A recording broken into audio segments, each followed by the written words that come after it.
இப்பொழுது நாம் கர்த்தருடைய வார்த்தைகளை தியானிக்கும்படி நம்முடைய வேத வசனங்களை நாம் எடுத்து வைத்துக் கொள்ளலாம்.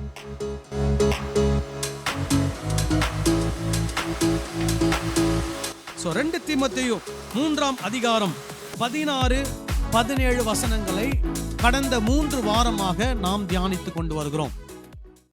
வாசிக்கலாமா? 2 தீமோத்தேயு 3:16-17.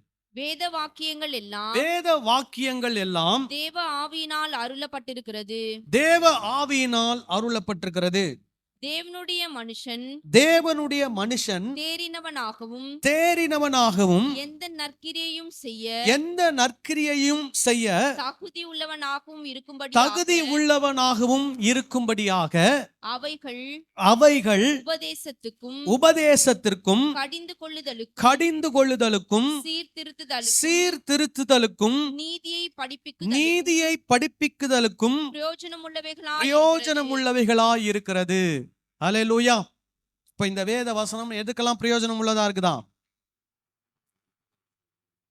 உபதேசத்திற்கு, கடிந்து கொள்ளுதலுக்கு, சீர்திருத்துதலுக்கு, நீதியை படிப்பிக்குதலுக்கு என்னவா இருக்குது? பிரயோஜனம் உள்ளதா இருக்கிறது. அப்ப இந்த 4 காரியம் ஒரு மனிதனை எப்படி மாற்றும் அப்படின்னா, எந்த நற்கிரியையும் செய்ய நம்மை என்னவா மாத்துதான்? தகுதி உள்ளவர்களாய் மாற்றுகிறது. அல்லேலூயா. வேத வசனத்தில் இருக்கிற உபதேசம், கடிந்து கொள்ளுதல், சீர்திருத்துதல், நீதியை படிப்பிக்கிற காரியம், இது நம்மை எப்படி மாத்துதுன்னா, எந்த நற்கிரியையும் செய்ய நம்ம என்னவா மாற்றுகிறது? தகுதி உள்ளவர்களாய் மாற்றுகிறது. அப்போ இந்த வேத போதனைகளை நாம் கற்றுக்கொள்வோமானால் நாம் மற்றவர்களுக்கு என்ன செய்வோம்? நன்மை செய்வோம். நல்ல செயல்களை என்ன பண்ணுவோம்? செய்வோம். அதற்கு நம்மை தகுதி உள்ளவர்களாக இந்த வேத போதனை நம்ம என்ன பண்ணுகிறது? மாற்றுகிறது. இப்போ இந்த வேத போதனையிலே எது உபதேசம், எது கடிந்து கொள்ளுதல், எது சீர்திருத்துகிற காரியம், எது நீதியை படிப்பிக்கிற காரியம் என்பதையெல்லாம் நம்ம என்ன பண்ணோம்? பார்த்தோம். இப்போ இதுல இன்னும் ஒரு சில தகவல்களை உங்களுக்கு நான் கொடுக்க விரும்புகிறேன். இப்ப இந்த 2 தீமோத்தேயு என்கிற இந்த கடிதத்தை, இந்த லெட்டரை பவுல் என்ன பண்ணுகிறார்னா, ஒரு ஜெயில இருந்து என்ன பண்றாரு? எழுதுறார். பவுல் அவரை பிடிச்சு எங்க போட்டாங்க? சிறைச்சாலையில போட்டாங்க. இப்ப இந்த லெட்டரை யாருக்கு எழுதுறார் அப்படின்னா, தீமோத்தேயு என்கிற தன்னுடைய கூட உடன் வேலையால், உடன் ஊழியராய் இருக்கக்கூடிய இந்த நபருக்கு இவர் அதை எழுதுறார். இதை அவர் எழுதும்போது தீமோத்தேயு எங்க இருக்கிறார் அப்படின்னா, எபேசு என்கிற ஒரு பட்டணத்துல இருக்கிறார். அதாவது எபேசஸ் அப்படின்னு ஆங்கிலத்துல சொல்லுவாங்க. அந்த ஊர்ல இருக்கிற சபையை இந்த தீமோத்தேயு என்ன பண்றார்னா, கண்காணித்து பார்த்து கொண்டு வருகிறார். அப்போ அந்த திருச்சபையில நிறைய விதமான பிரச்சனைகள் அங்கே காணப்படுகிறது. அதுல இருக்கக்கூடிய ஒரு முக்கியமான பிரச்சனை என்ன? பல பிரச்சனைகள் இருந்தது. ஒரு முக்கியமான பிரச்சனை என்னன்னா, கள்ள போதனை, தவறான போதனை அந்த திருச்சபைக்குள்ள என்ன ஆயிடுச்சு? நுழைந்து விட்டது. ஏன்னு கேட்டீங்கன்னா, அப்போஸ்தலனாகிய பவுல் எபேசு பட்டணத்துல ஊழியம் செய்து விட்டு அவர் அந்த பட்டணத்தை விட்டு புறப்பட்டு போகும்போது, அந்த பட்டணத்தில் இருக்கக்கூடிய மூப்பர்களை அழைத்து அவர்கள் கிட்ட அவர் பேசுறார். என்ன பண்றார்னா, நான் இந்த பட்டணத்தை விட்டு நான் இப்போ போறேன். நான் போன பின்பு இந்த திருச்சபைக்குள்ள உங்களை கெடுப்பதற்கு சில கொடிய நபர்கள் என்ன பண்ணுவாங்களாம்? உள்ள புகுந்து உங்களை என்ன பண்ணுவார்கள்? கெடுத்து போடுவார்கள் என்று சொல்லி அவர் என்ன பண்றாரு? எச்சரித்து விட்டு போகிறார். நீங்க பாத்தீங்கன்னா, இந்த அப்போஸ்தலர் நடவடிக்கைகளிலே ஒரு அதிகாரத்திலே அதை குறித்து அவர் சொல்லி இருக்கிறார். அவர் சொல்லுவாரு. அப்போஸ்தலர் 20ஆம் அதிகாரம் 25வது வசனத்திலிருந்து நான் வாசிக்கிறேன். இதோ நான் உங்களுக்குள்ளே சஞ்சரித்து தேவனுடைய ராஜ்யத்தை குறித்து பிரசங்கம் பண்ணினதை கேட்டவர்களாக நீங்கள் எல்லாரும் இனி என் முகத்தை பார்க்க மாட்டீர்கள் என்று அறிந்திருக்கிறேன். தேவனுடைய ஆலோசனையில் ஒன்றையும் நான் மறைத்து வைக்காமல் எல்லாவற்றையும் உங்களுக்கு அறிவித்தபடியினாலே எல்லாருடைய இரத்த பழிக்கும் நீங்கி நான் சுத்தமாய் இருக்கிறேன் என்பதற்கு உங்களை இன்றைய தினம் சாட்சிகளாக வைக்கிறேன். ஆகையால் உங்களை குறித்தும் தேவன் தம்முடைய சுய இரத்தத்தினாலே சம்பாதித்துக் கொண்ட தமது சபையை மேய்ப்பதற்கு பரிசுத்த ஆவி உங்களை கண்காணிகளாக வைத்த மந்தை முழுவதையும் குறித்தும் எச்சரிக்கையாயிருங்கள். அப்போ அவரு சொல்றாரு, இனிமேல் நீங்கள் என் முகத்தை காண போவதில்லை, நான் இந்த இடத்தை விட்டு போக போகிறேன். எப்போ? எபேசு பட்டணத்திலே பவுல் ஊழியம் செய்யும் போது அங்க இருக்கக்கூடிய மூப்பர்களுக்கு அவர் சொன்னது. அப்ப சொல்றாரு, நான் இந்த மந்தை கர்த்தர் கொடுத்த மந்தை, இது பரிசுத்த ஆவி உங்களை கண்காணிகளாக இந்த மந்தைக்கு என்ன பண்ணியிருக்கிறார்? ஏற்படுத்தி இருக்கிறார். ஆகவே இந்த மந்தை முழுவதையும் குறித்து எப்படி இருங்கள்? எச்சரிக்கையாயிருங்கள் அப்படின்னு சொல்லிட்டு சொல்றாரு. 29 நான் போன பின்பு மந்தையை தப்பவிடாத கொடிதான ஓநாய்கள் உங்களுக்குள்ளே வரும். உங்களிலும் சிலர் எழும்பி சீஷர்களை தங்களிடத்தில் இழுத்துக் கொள்ளும்படி மாறுபாடானவைகளை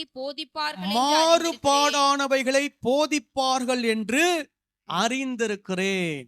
அப்போ அவர் அந்த சபையை விட்டு போகும்போதே அவருடைய மனதிலே தோன்றின காரியத்தை எச்சரிப்பாக அங்கு சொல்லுகிறார். என்ன சொல்லுகிறார்? நான் போன பின்பு உங்களில் இருக்கிற சிலர் என்ன பண்ணுவாங்க? இயேசு கிறிஸ்துவுடைய போதனைகளை பின்பற்றி வரக்கூடிய உண்மையான சீஷர்களை என்ன பண்ணுவாங்களாம்? மாறுபாடான போதனைகளுக்கு நேராக என்ன பண்ணுவாங்க? இழுத்துக் கொள்வார்கள். மாறுபாடான போதனைனா என்ன? இயேசு கிறிஸ்துடைய போதனைக்கு எதிரான போதனை, இயேசு கிறிஸ்து கற்றுக் கொடுத்ததற்கு வித்தியாசமான வேறுபாடான போதனைகள், உபதேசங்கள், அப்படிப்பட்டவர்களை கற்றுக்கொண்டு சீஷர்கள் என்ன பண்ணுவாங்களாம்? தங்கள் பக்கத்துல என்ன பண்ணுவார்கள்? இழுத்துக் கொள்வார்கள் என்று யாரு? பவுல் என்ன பண்றாரு? எபேசு பட்டணத்துல இருக்கும் போதே சொல்லிட்டு என்ன பண்ணிட்டாரு? போயிட்டார். இப்போ இந்த 2 தீமோத்தேயு நிருபத்தை எழுதும் போது அங்க யார் இருக்கிறா? எபேசு பட்டணத்துல தீமோத்தேயு அங்க இருக்கிறார். இப்போ இதே பவுல் சொன்ன அந்த பிரச்சனையை அவர் என்ன பண்ணிட்டு இருக்கிறாரு? ஃபேஸ் பண்ணிக்கிட்டு இருக்கிறாரு. நிறைய பேர் சபைக்குள்ள இருந்து என்ன பண்றாங்க? மாறுபாடான போதனைகளை, மாறுபாடான டீச்சிங்ஸ், ஃபால்ஸ் டீச்சிங்ஸ் அவங்களுக்கு என்ன பண்றாங்க? கற்றுக் கொடுத்து கொண்டிருக்கிறார்கள். அப்போதான் இந்த நிருபத்தை எழுதும் போது பவுல் வேத வாக்கியங்களை குறித்து என்ன பண்ண வேண்டியிருக்கு? தீமோத்தேவுக்கு சொல்ல வேண்டி இருக்குது. இப்போ இந்த தீமோத்திக்கு வேத வாக்கியங்களை பத்தி தெரியாதா? நல்லாவே தெரியும். இப்போ நீங்க இதே 2 தீமோத்தேயு 1ஆம் அதிகாரம் 13-14 வசனங்களை வாசிக்கலாமா? 2 தீமோத்தேயு 1:13-14. நீ கிறிஸ்து இயேசுவை பற்றும் விசுவாசத்தோடும் அன்போடும் என்னிடத்தில் கேட்டிருக்கிற ஆரோக்கியமான வசனங்களின் சட்டத்தை கைக்கொண்டிரு. உன்னிடத்தில் ஒப்புவிக்கப்பட்ட அந்த நற்பொருளை நமக்குள்ளே வாசம் பண்ணுகிற பரிசுத்த ஆவியினாலே காத்துக்கொள். பவுல் என்ன சொல்றாரு? நான் உனக்கு கற்றுக் கொடுத்த சட்டங்களை நீ என்ன பண்ணு? கைக்கொள். அதே மாதிரி உனக்குள் தேவன் கொடுத்த பரிசுத்த ஆவியினாலே இந்த நற்பொருள் சொல்லும் போது எது நற்பொருள்? போதனைகள். இந்த நற்பொருளை என்ன பண்ணு? காத்துக்கொள் என்று சொல்லி தீமோத்தேயுவுக்கு கற்றுக் கொடுக்கிறார். ஏன்னா அங்க இருக்கக்கூடிய மாறுபாடான போதனை என்ன பண்ணும்? தீமோத்தேயுவையே என்ன பண்ணும்? மாற்றி அமைப்பதற்கான வாய்ப்பு இருக்கிறது.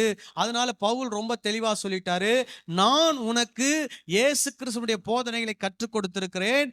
உனக்கு கற்றுக் கொடுத்தவைகளை நீ என்ன பண்ணு? காத்துக்கொண்டு அதை அவர்களுக்கு என்ன பண்ணு? கற்றுக்கொடு. அதை வைத்து உன்னுடைய திருச்சபை நீ பாதுகாத்துக்கொள் என்று சொல்லி அப்போஸ்தலனாகிய பவுல் என்ன பண்றாரு? அவருக்கு அறிவுரை சொல்லுகிறார். இப்போ இந்த 2 தீமோத்தேயுல இந்த தவறான போதனைகளை போதிக்கிறவர்கள் என்ன செய்கிறார்கள்? 2 தீமோத்தேயு 3ஆம் அதிகாரம் 8ஆம் வசனத்தை வாசிக்கலாமா? 2 தீமோத்தேயு 3:8. என்னேயும் எப்பிரேயும் மோசேக்கு எதிர்த்து நின்றது போல இவர்களும் சத்தியத்திற்கு எதிர்த்து நிற்கிறார்கள். இந்த கள்ள போதகர்கள், மாறுபான போதனைகளை போதிக்கிறவர்கள் எதற்கு எதிர்த்து நிற்கிறாங்களாம்? எதுக்கு? சத்தியத்திற்கு எதிர்த்து நிற்கிறார்கள். சத்தியம்னா என்ன? உண்மை. அப்போ இயேசு சீஷர்களுக்கு கற்றுக் கொடுத்திருக்கிற உண்மை போதனை, அதை யார் கற்றுக் கொடுத்திருக்கிறா? பவுல் எபேசு பட்டணத்தில் இருக்கிறவர்களுக்கு கற்றுக் கொடுத்திருக்கிறார். தீமோத்தேயுவுக்கு கற்றுக் கொடுத்திருக்கிறார். இப்போ இந்த தீமோத்தேயுக்கு எழுதுகிற நிருபத்துல 2 பேரை குறிப்பிடுகிறார். என்னே எம்ப்ரே அப்படின்னு சொல்லி 2 பேர். இவங்க யாராம்? மோசேக்கு என்ன பண்ணாங்களாம்? எதிர்த்து நின்னாங்க. மோசேக்கு எதிர்த்து நின்னாங்கன்னா ஏதோ தனிப்பட்ட பிரச்சனை கிடையாது. மோசே கொடுத்த தேவனுடைய கட்டளைக்கு அவங்க என்ன பண்றாங்க? எதிர்த்து நிற்கிறார்கள். அப்போ இவர் அந்த உதாரணத்தை சொல்றாரு, இந்த திருச்சபையிலையும் ஒரு சிலர் சத்தியத்திற்கு என்ன பண்ணுகிறார்கள்? எதிர்த்து நிற்கிறார்கள். அவர்களை குறித்து நீ எப்படி இரு? ஜாக்கிரதையாக எச்சரிக்கையாயிரு அப்படின்னு சொல்றார். இந்த சத்தியத்திற்கு எதிர்த்து நிற்கிறவர்கள ஒருத்தருடைய பெயரை சொல்றார். அதே 2 தீமோத்தேயு 4ஆம் அதிகாரம் 4ஆம் வசனத்தை வாசிட்டு அப்புறம் 14, 15 வாசிப்போம். 4 முதல் வாசிங்க. சத்தியத்துக்கு செவியை விலக்கி கட்டு கதைகளுக்கு சாய்ந்து போகும் காலம் வரும். சோ இந்த சத்தியத்திற்கு எதிர்த்து நிற்கிறவர்கள் எதுக்கு தங்களுடைய இருதயத்தை சாய்க்கிறாங்க? கட்டுக்கதைகளுக்கு தங்களுடைய இருதயத்தை சாக்குறாங்க. அவங்க சபையில் இருக்கிற மக்களுக்கும் என்ன பண்றாங்கன்னா சத்தியத்தை மாற்றிட்டு எதை சொல்றாங்க?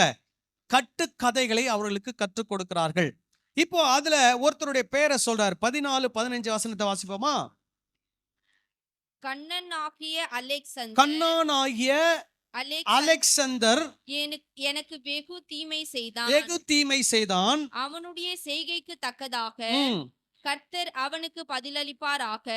இங்க அலெக்சாண்டர் என்று ஒருத்தரை குறித்து சொல்றார். அவன் என்ன பண்ணானாம்? பவுலுக்கு என்ன பண்ணானாம்? தீமை செய்தான். இப்போ பவுல் தீமை செய்தான் என்று சொல்லும் போது எதை நினைச்சு சொல்லியிருப்பார் நினைக்கிறீங்க? திருச்சபைக்கு தீமை செய்யறதுன்னா என்ன? எதிர்த்து நிற்கிறது, சத்தியத்துக்கு எதிர்த்து நிற்கிறது, மாறுபாடான போதனைகளை என்ன பண்ணுவது? கொண்டு வைப்பது. அப்படிப்பட்ட காரியங்களை அவன் என்ன பண்ணுகிறான்? அலெக்சாந்தர் என்ற ஒருவன் அதை செய்கிறான். அப்போ இவர் சொல்றாரு, அவனுடைய செய்கைகளுக்கு தக்கதாக கர்த்தர் அவனுக்கு என்ன பண்ணுவாராம்? பதில் அளிப்பார். சோ இதெல்லாம் என்ன? தீமோத்தேயுவுக்கு பவுல் என்ன பண்ணுகிறார்? சொல்லக்கூடிய ஒரு விஷயம். இதையெல்லாம் சொல்லும் போதுதான் இந்த இப்படிப்பட்ட மாறுபாடான போதனைகளை போதிக்கிறவர்கள், கட்டுக்கதைகளை போதிக்கிறவர்கள் சத்தியத்துக்கு என்ன பண்ணுகிறார்கள்? எதிர்த்து நிற்கிறார்கள். இவர்கள் தான் அன்றைக்கு பவுல் சொன்ன ஓநாய் கூட்டங்கள். இவர்களை குறித்து பவுல் தீமோத்தேயு என்ன பண்ண வேண்டும்? எச்சரிக்கையாக இருக்க வேண்டும். அப்போ எச்சரிக்கையாக இருக்க வேண்டும் என்பதற்காக தான் இந்த 3ஆம் அதிகாரத்திலே வேத வாக்கியங்களை குறித்து அவர் என்ன பண்றாரு? சொல்லுகிறார். இந்த வேத வாக்கியங்கள் எதற்கு உதவியா இருக்கிறது? உபதேசத்திற்கு, கடிந்து கொள்ளுதற்கு, சீர்திருத்துதலுக்கு, நீதியை படிப்பிக்கிறதுக்கு என்னவா இருக்கிறது? பிரயோஜனமாய் இருக்கிறது. இதன்படி நடக்கிறவர்கள் நன்மை செய்கிறவர்களாய் இருக்கிறார்கள், தீமையை என்ன பண்ணுகிறார்கள்? தவிர்க்கிறார்கள் என்று அப்போஸ்தலனாகிய பவுல் சொல்கிறார். இப்ப இந்த 3வது அதிகாரத்துக்கு வருவோம். இந்த 3ஆம் அதிகாரம் 16, 17 வசனங்கள்ல இருக்கக்கூடிய அந்த வசனத்திற்கான போதனைக்கு ஏன் இந்த காரியத்தை தீமோத்தேயுவுக்கு பவுல் சொல்லுகிறார்? இதை நாம பார்த்தோம்னா இன்னும் கொஞ்சம் நமக்கு சில கிளாரிபிகேஷன் நமக்கு கிடைக்கும். 3ஆம் அதிகாரம் 10ஆம் வசனத்துல இருந்து நம்ம வாசிப்போம். நீயோ என் போதகத்தையும் நடக்கையையும் நோக்கத்தையும் விசுவாசத்தையும் நீடிய சாந்தத்தையும் அன்பையும் பொறுமையையும் அந்தியோக்கியா, இக்கோனியா, லீஸ்திரா என்னும் பட்டணங்களில் எனக்கு உண்டான துன்பங்களையும் பாடுகளையும் அறிந்திருக்கிறாய், நன்றாய் அறிந்திருக்கிறாய். இப்ப பவுல் தீமோத்தேயுவுக்கு எழுதும் போது பவுலுடைய வாழ்க்கையிலிருந்து அநேக காரியங்களை அவருக்கு உதாரணமாக எடுத்து காட்டுகிறார். இப்ப பாருங்க, பவுல் நிறைய விஷயங்களை சொல்றாரு. என்ன சொல்றாருன்னா, அவருடைய போதகம், அவருடைய நடக்கை, அவருடைய நோக்கம், அவருடைய விசுவாசம், அவருடைய நீடிய சாந்தம், அவருடைய அன்பு, அவருடைய பொறுமை, அவருடைய துன்பங்கள், அவருடைய பாடுகள். இப்போ இவ்வளோ விஷயங்கள் அதுல இருக்குது. இப்போ இந்த நடக்கை, நோக்கம், விசுவாசம், சாந்தம், அன்பு, பொறுமை, துன்பம், பாடு, இதெல்லாம் அவர் கடந்து போவதற்கு ஒரே ஒரு விஷயம்தான். என்னன்னு கேட்டீங்கன்னா, போதனை. இயேசு கிறிஸ்துவினுடைய போதனைக்காக அந்த போதனை இவர் கற்றுக்கொண்டு இவர் அந்த போதனை மற்றவர்களுக்கு கற்றுக் கொடுக்கிறபடியினாலே இவர் நிறைய விஷயங்களை என்ன பண்ணி கொண்டிருக்கிறார்? செய்து கொண்டிருக்கிறார். அதுல எதெல்லாம் அடங்கி இருக்குது? அவருடைய நடத்தை, அவருடைய நோக்கம், அவருடைய விசுவாசம், அவருடைய சாந்தம், அவருடைய அன்பு, அவருடைய பொறுமை, அவர் கிறிஸ்துவுக்காக படுகிற துன்பம், அவர் கிறிஸ்துவுக்காக படுகிற பாடு எல்லாமே எதற்கு கீழே வருது? போதனைக்கு கீழே வருது. இப்போ இதெல்லாம் சொல்லிட்டு சொல்றாரு, தீமோத்தேயுவே, இதையெல்லாம் நீ என்ன பண்ணியிருக்கிறாய்? அறிந்திருக்கிறாய். இப்போ நான் உனக்கு முன்பதாக ஒரு உதாரணமாக வாழ்ந்து கொண்டிருக்கிறேன். நான் இந்த காரியங்கள் எல்லாம் செய்வதற்கு என்னை தூண்டுகிறது எது அப்படின்னா, இயேசு கிறிஸ்துனுடைய போதனை, கிறிஸ்து எனக்கு கொடுத்த சத்தியம், இயேசு எனக்கு கற்றுக் கொடுத்த உண்மை. இந்த உண்மைக்காக, இந்த சத்தியத்திற்காக, இந்த போதனைக்காக என்னுடைய வாழ்க்கையிலே நான் நல்ல உதாரணமாக, ஒரு நேர்மையாக, நான் மற்றவர்களுக்கு ஒரு நல்ல எக்ஸாம்பிளாக நான் என்ன பண்றேன்? எல்லாருக்கும் முன்பதாக ஒரு மாதிரியாக நடந்து கொண்டிருக்கிறேன். என்னுடைய நடக்கை, என்னுடைய நோக்கம் ஏதோ இந்த உலகத்திலே நிறைய காரியங்களை சம்பாதிக்க வேண்டும், பெயர் சம்பாதிக்க வேண்டும், புகழ் சம்பாதிக்க வேண்டும், பணம் சம்பாதிக்க வேண்டும் என்பது என்னுடைய நோக்கம் அல்ல. நான் இயேசு கிறிஸ்துவினுடைய சுவிசேஷத்தை மற்றவர்களுக்கு என்ன பண்ண வேண்டும்? அறிவிக்க வேண்டும். ஒரு இடத்துல பவுல் சொல்றாரு, சுவிசேஷத்தை நான் அறிவியாதிருந்தால் எனக்கு ஐயோ அப்படின்னு அவர் சொல்றார். அப்புறம் சொல்றாரு, என்னுடைய விசுவாசம், நான் ஒரு காலத்துல யூத மதத்தை பின்பற்றி கொண்டு யூத மத சடங்கு சம்பிரதாயங்களை, மூட நம்பிக்கைகளை, பழக்க வழக்கங்களை அறியாமையிலே பின்பற்றி கொண்டு வந்தேன். ஆனால் இயேசு என்னை தொட்டார். நான் இயேசுவை என் கடவுளாக ஏற்றுக்கொண்டு அவருடைய கட்டளைகளுக்கு நான் என்ன பண்றேன்? கீழ்ப்படிந்து நடக்கிறேன். என்னுடைய சாந்தம், என்னுடைய ஊழியத்திலே என்னை எதிர்க்கிறவர்கள், என்னை ஏமாற்றுகிறவர்கள், என்னை கைவிட்டவர்கள், என் முதுகிலே குத்தினவர்கள் எல்லாரும் இருக்கிறார்கள். ஆனாலும் இந்த ஊழியத்திலே நான் எப்படி இருக்கிறேன்? நீடிய சாந்தமாய், பொறுமையாய், அன்புடையவனாய், பொறுமையாய் இந்த ஊழியத்தை என்ன பண்ணுகிறேன்? செய்து கொண்டு வருகிறேன். சோ அவருடைய சாந்தம், அன்பு, பொறுமை, அப்புறம் கிறிஸ்துவுக்காக, இந்த போதனைக்காக நான் எதை சகிக்கிறேன்? துன்பத்தையும் பாடுகளையும் நான் சகிக்கிறேன். அல்லேலூயா. இவர் சொல்றாரு, இதையெல்லாம் நீ என்ன பண்ணிருக்கிற? அறிந்திருக்கிற. அப்புறம் என்ன சொல்றாரு பாருங்க, எவ்வளவோ துன்பங்களை சகித்தேன், எவ்வளவோ துன்பங்களை சகித்தேன், இவைகள் எல்லாவற்றினின்றும் கர்த்தர் என்னை நீங்களாக்கி விட்டார். அன்றியும் கிறிஸ்து இயேசுவுக்குள் தேவ பக்தியாய் நடக்க மனதாயிருக்கிற யாவரும் துன்பப்படுவார்கள். இப்போ பவுல் என்ன சொல்லிட்டாரு? நீ தேவ பக்தியாய் நடக்கணும்னு விரும்பினா உனக்கு என்ன வரும்? துன்பம் வரும். மைண்ட்ல நல்லா எழுதி வச்சுக்கோங்க. தேவ பக்தியாய் நடக்க நீங்கள் விருப்பப்பட்டால், ஏன்னா அதை தான் நம்ம சர்ச்சில் கத்துக் கொடுக்குறோம். என்ன கத்துக் கொடுக்குறோம்? தேவ பக்தியாய் நடங்கன்னு கத்துக் கொடுக்குறோம். அப்ப தேவ பக்தியாய் நடக்க ஒரு மனிதர் முற்பட்டால் அவருக்கு என்ன வரும்? துன்பம் வரும். ஆனா அந்த துன்பத்தின் மத்தியிலும் என்ன, எப்படி நடக்கணும்? தேவ பக்தியாய் நடக்க வேண்டும். ஹல்லேலூயா. இப்போ பவுல் சொன்னார் இல்லையா, வேத வாக்கியங்கள் எல்லாம் நமக்கு என்ன கத்துக் கொடுக்குது? உபதேசத்தையும் சீர்திருத்தத்தையும் ஆண்டவர், அப்புறம் நீதியை படிப்பிக்குது, கடிந்து கொள்ளுது. இதையெல்லாம் நம்ம வேத வாக்கியங்கள் எல்லாம் எடுத்து இதன்படி, இந்த உபதேசத்தின்படி நடக்கும் போது, நாம் அந்த கடிந்து கொள்ளலை கேட்டு கீழ்ப்படியும் போது, நம்முடைய வாழ்க்கையை சீர்திருத்தும் போது, நாம் நீதியான காரியங்களை செய்யும் போது, நாம் தேவ பக்தியா என்ன பண்றோம்? நடக்கிறோம். அப்படி தேவ பக்தியாய் நாம் நடக்கும் போது நமக்கு என்ன வரும்? துன்பம் வரும். ஆனாலும் எப்படிதான் நடக்கணும்? தேவ பக்தியா தான் நான் நடக்கணும். அல்லேலூயா. ஏன் அப்படின்னா, இந்த உலகத்தை நமக்கு வரக்கூடிய துன்பங்கள் லேசானவைகள். அல்லேலூயா. மிக லேசானவைகள். இந்த லேசான உபத்திரவம் சீக்கிரமாய் நம்மை விட்டு என்ன பண்ணும்? கடந்து போகும். ஆனால் நாம் கர்த்தரோடு இருக்கிற நித்தியம், அது எப்பேற்பட்டது? அது என்றென்றும் உள்ளது, அது மகிமையானது. அல்லேலூயா. அதோடு ஒப்பிடும்போது இந்த பாடுகள் எல்லாம் என்னது? துன்பங்கள் எல்லாம் லேசானவைகள். ஆமென் சொல்லலாமா? அல்லேலூயா. அப்ப பவுல் சொல்றாரு, இந்த வேத வாக்கியங்கள் எல்லாம் நீ உபதேசம் பண்ணினா, இந்த வேத வாக்கியங்கள் எல்லாம் வச்சு நீ மக்களை சீர்திருத்தினா, இந்த வேத வாக்கியங்களை வைத்து நீ நீதியை படிப்பித்தால், இந்த வேத வாக்கியங்களை வைத்து மக்களை கடிந்து கொண்டால், மக்களை நீதியின் பாதைகளை நடத்தினால், மக்களை விசுவாசத்திலே நீ நடத்தினால், அவர்களும் பக்திக்கு ஏதுவாய் நடப்பார்கள், நீயும் பக்திக்கு ஏதுவாய் நடப்பாய். ஆனால் உங்களுக்கு என்ன வரும்? துன்பம் வரும். இதை நீ என்ன பண்ணு? ஞாபகத்தில் வைத்துக்கொள். அப்புறம் பொல்லாதவர்களும் எத்தர்களும் மாணவர்கள் மோசம் போக்குகிறவர்களும் போகிறவர்களாகவும் இருந்து மென்மேலும் ஆவார்கள். இவங்க யாரு? பொல்லாதவர்கள், எத்தர்கள். இவங்க யார சொல்றாரு? சபைக்குள்ள புகுந்து மாறுபாடான போதனைகளை போதிக்கிறவர்கள், சபைக்குள்ள புகுந்து சத்தியத்திற்கு எதிர்த்து நிற்கிறவர்கள், சபைக்குள்ள புகுந்து தீமையான காரியங்களை விளைவிக்கிறவர்கள். இவர்கள் யாரா? பொல்லாதவர்கள், எத்தர்கள். எத்தர்கள் பொதுவா எத்தர்கள்னா யாரு? என்ன சொல்லுவாங்க? எத்தர்னா யாரு? ரொம்ப பழைய தமிழ் அது. திருடன். கரெக்டா? எத்தன்னா திருடனா?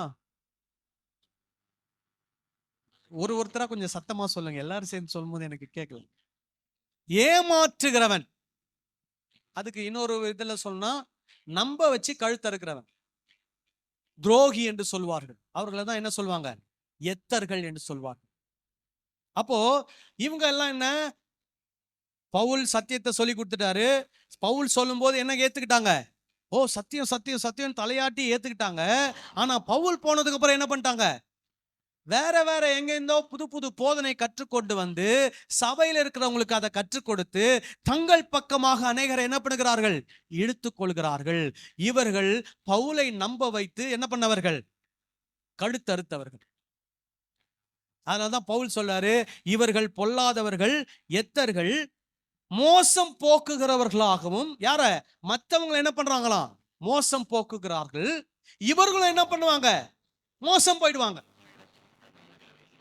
இவங்க நினைச்சிட்டு இருக்கிறாங்க, நாங்க ரொம்ப தெளிவா ஞானமா இந்த மத்த போதனைகளை கொண்டு வந்து மக்களுக்கு சொல்லி எங்க பக்கம் இழுத்துட்டோம் அப்படின்னு இவங்க நினைக்கிறாங்க. ஆனா இவங்க என்ன பண்றாங்கன்னா, சபையில இப்படி கள்ள போதனை கேட்டு அவங்க பக்கம் போனவங்களை இவங்க என்ன பண்ணிட்டாங்க? மோசம் போக்கிட்டாங்க. மத்தவங்கள மோசம் போக்குனது மட்டும் இல்ல, இவங்க என்ன ஆயிடுவாங்க? மோசம் போயிடுவாங்க. அப்புறம் இவங்களுக்கு மேன்மேலும் என்ன பண்ணுவாங்களாம்? கேடு உள்ளவர்கள் ஆவார்கள். அப்படின்னா என்ன? இன்னும் இந்த மற்றவங்களை ஏமாத்துறதை என்ன பண்ண மாட்டாங்க? நிறுத்த மாட்டாங்க. தொடர்ந்து என்ன பண்ணிட்டே இருப்பாங்க? மற்றவங்களை ஏமாற்றி கொண்டே இருப்பார்கள். இப்போ இதுல நம்ம சபையை விட்டுருங்க, இந்த தமிழ்நாட்டில் இருக்கிற எல்லா சபையும் எடுத்துக்கோங்க. இன்னைக்கு யார் பின்னாடி பெரிய கூட்டம் போயிட்டு இருக்குது?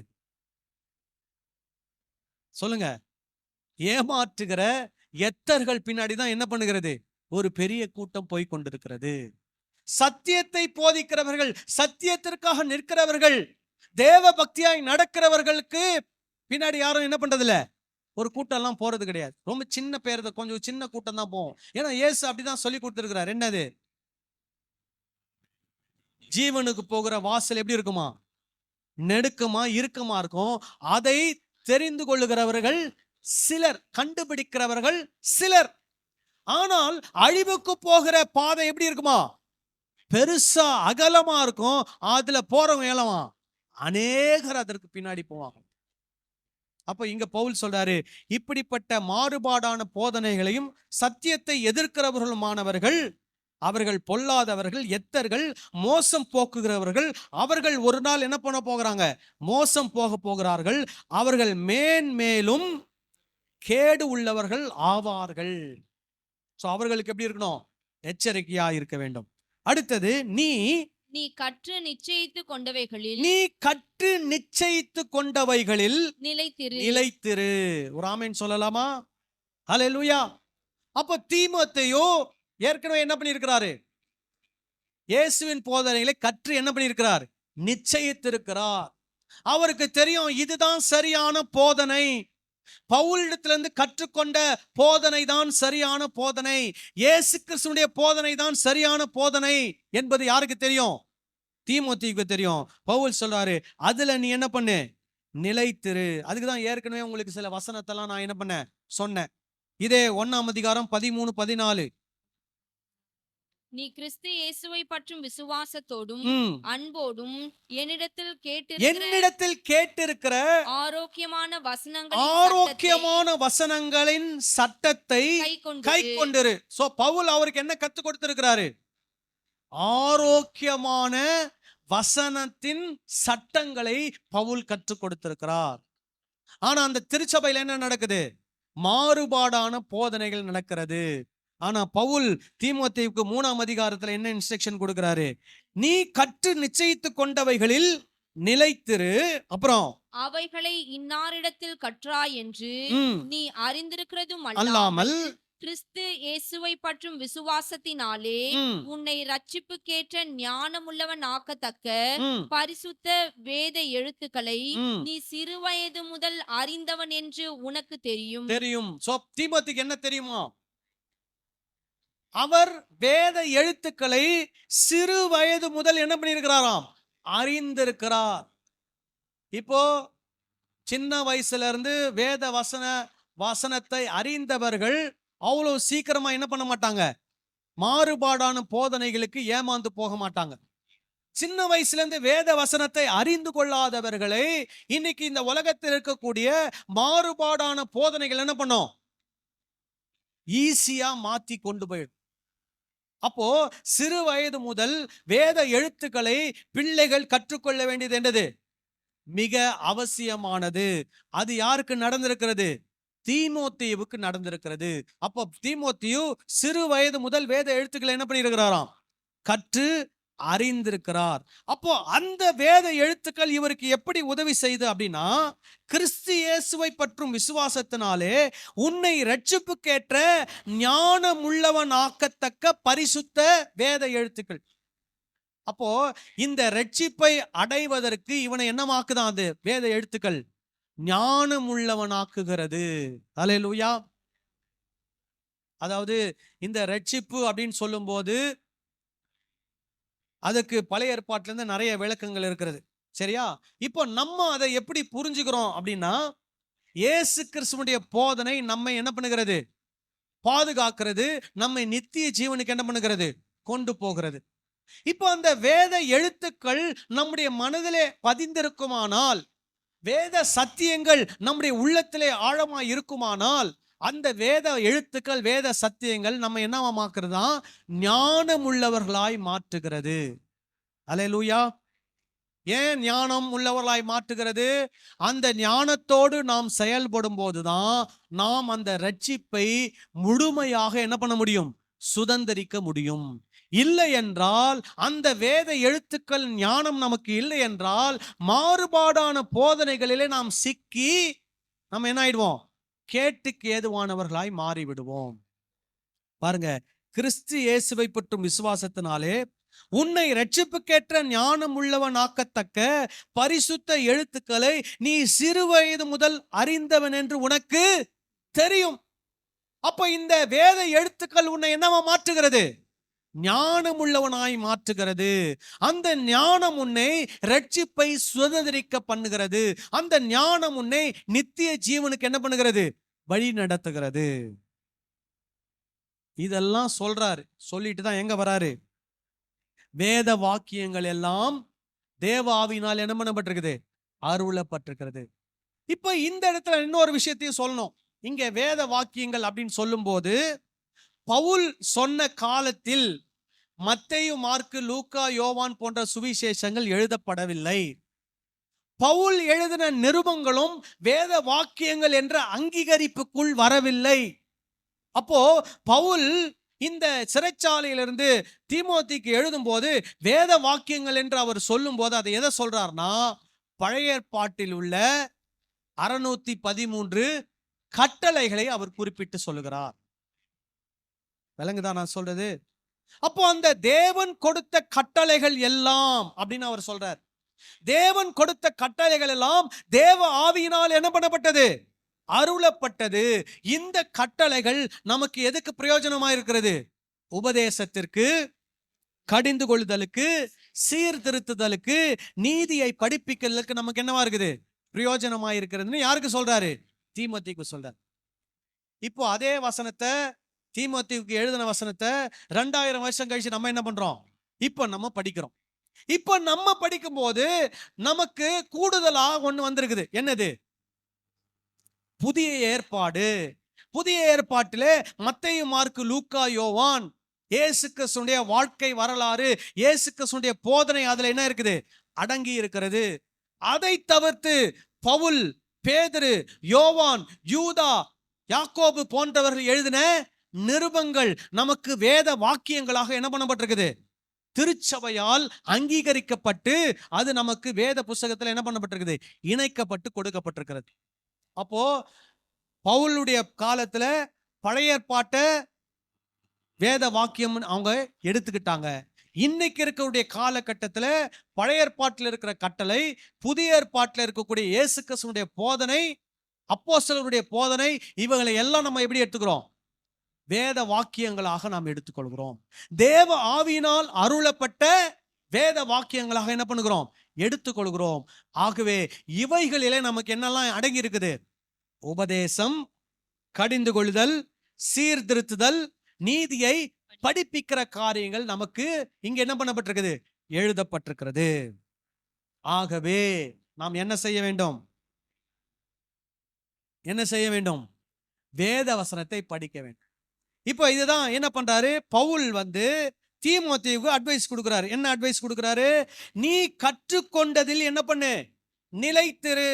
அப்போ நாம் ஒவ்வொரு நாளும் வேத வசனத்தை என்ன பண்ண வேண்டும்? கற்றுக்கொள்ள வேண்டும். கற்றுக்கொண்ட வேத வசனத்தில் என்ன பண்ண வேண்டும்? நிலைத்திருக்க வேண்டும். இப்ப கேள்வி என்னன்னா, வேத வசனத்தை டெய்லி படித்து கற்றுக்கொள்கிறோமா? 3 வாரமா தான் சொல்லிட்டு இருக்கிறேன், பைபிளை படிங்க, பைபிளை படிங்க, பைபிளை தரங்க, வசனத்தை படிங்க, மத்தேயு, மார்க்கு, லூக்கா, யோவான படிங்க. படிச்சு நீங்க என்ன பண்ணுங்க? கத்துக்கோங்க. கத்துக்கிறதுல என்ன பண்ணுங்க? நிலைத்திருங்க. இதுதான் பவுல் என்ன பண்றாரு? தீமோத்தேயுக்கு சொல்றார். அதே மாதிரி நீ என்னிடத்திலிருந்து கற்றுக்கொண்டாய் அப்படின்றாரு. அப்போ நீங்கள் பைபிள்ல இருந்து கத்துக்கொள்ளணும். உங்களுக்கு நல்லா கற்றுக் கொடுக்கிறவங்க கிட்ட இருந்து என்ன பண்ணணும்? கற்றுக்கொள்ளணும். ராமேன் சொல்லலாமா? ஹல்லேலூயா. இப்ப நான் உங்களுக்கு கத்துத்தரேன், நானும் கத்துக்கிறேன். நான் ஒவ்வொரு வாரமும் டியூஸ்டே, செவ்வாய்க்கிழமையில மாலை 6:30 மணிலிருந்து 8:30 மணி வரைக்கும் எனக்கு ஆன்லைன் பைபிள் ஸ்டடி. நான் அந்த பைபிள் ஸ்டடி அட்டன் பண்ணி நான் என்ன பண்றேன்? நிறைய காரியங்களை நான் கற்றுக்கொள்ளுகிறேன். அப்போ நான் உங்களுக்கு கற்றுக் கொடுக்கிறேன். நான் இன்னொரு இடத்துல என்ன பண்ணுகிறேன்? கற்றுக்கொள்ளுகிறேன். இன்னொரு வாத்தியார் எனக்கு கற்றுக் கொடுக்கிறாரு. நான் பைபிள்ல இருந்து படிச்சும் என்ன பண்ணுகிறேன்? கற்றுக்கொள்ளுகிறேன். அந்த கற்றுக்கொள்ளுகிறதை உங்களுக்கு என்ன பண்ணுகிறேன்? கற்றுக் கொடுக்கிறேன். சோ இப்ப நீங்க என்ன பண்ணணும்? நீங்க பைபிளை படிச்சு கத்துக்கணும். ஏன் மூலமா கத்துக்கணும். அதே மாதிரி நீங்க கற்றுக்கொண்டதில் என்ன பண்ணணும்? நிலைத்திருக்கணும். கற்றுக்கொண்டதை மற்றவங்களுக்கு என்ன பண்ணணும்? கற்றுக் கொடுக்கணும். ஆமென் சொல்லுங்களேன். ஹல்லேலூயா. அதே மாதிரி பவுல் சொல்றாரு, நீ உன் சிறு வயதிலிருந்து எதை கற்றுக்கொண்டாய்? வேத வாக்கியங்களை நீ கற்றுக்கொண்டிருக்கிறாய். அது உன்னை என்னவா மாற்றுகிறது? ஞானம் உள்ளவனாய் மாற்றுகிறது. அப்போ வீட்டில் இருக்கிற நாம் நம்முடைய சிறு வயதிலிருந்து நம்முடைய பிள்ளைகளுக்கு என்ன பண்ண வேண்டும்? வேத வாக்கியங்களை கற்றுக் கொடுக்க வேண்டும். சரியான போதனைகளை பிள்ளைகளுக்கு என்ன பண்ண வேண்டும்? கற்றுக் கொடுக்க வேண்டும். அதே போல இப்ப நம்ம புதுசா கடவுளை ஏற்றுக்கொண்டு வந்திருக்கிறோம்னா நம்மளும் என்னதான்? கத்தருக்குள்ள சின்ன பிள்ளைதான். நம்மளும் என்ன பண்ணணும்? வேத வாக்கியங்களை கற்றுக்கொள்வதற்கு நம்ம என்ன பண்ண வேண்டும்? முயற்சி எடுக்க வேண்டும். இந்த முயற்சிகள் நம்ம எங்க கொண்டு போதான்? ரட்சிப்புக்கு ஏதுவாக நம்மை ஞானம் உள்ளவர்களாய் மாற்றுகிறது. ஹல்லேலூயா. அப்போ பைபிளை படிக்கணும். பைபிளை படிச்சாதான் கடவுள் யார், கடவுளுடைய குணம் என்ன, கடவுள் எப்படிப்பட்டவர், கடவுள் என்ன விரும்புகிறார், இதெல்லாம் நம்ம என்ன பண்ண முடியும்? தெரிந்து கொள்ள முடியும். பைபிளை படிச்சாதான் நீதினா என்ன, நியாயம்னா என்ன பண்ண முடியும்? தெரிந்து கொள்ள முடியும். பைபிளை படிச்சாதான் நற்கிரியைகளை நாம் என்ன பண்ண முடியும், செய்ய முடியும். பைபிளை படிச்சாதான் நமக்கு சரியான உபதேசங்களை நாம் என்ன பண்ண முடியும், கற்றுக்கொள்ள முடியும். பைபிளை படிச்சாதான் நாம நம்மை சீர்திருத்தி கொள்ள முடியும். பைபிளை படிச்சாதான் பைபிள் நம்ம என்ன பண்ணும், கடிந்து கொள்ளும். பைபிளை படிச்சாதான் நாம் நீதியினா என்னன்னு என்ன பண்ண முடியும், கற்றுக்கொள்ள முடியும். ஆகவே நாம் என்ன பண்ண வேண்டும், பைபிளை படிக்க வேண்டும். பக்கத்துல இருக்கவங்கள பார்த்து மறுபடியும் சொல்லுங்க, பைபிள் படிங்க.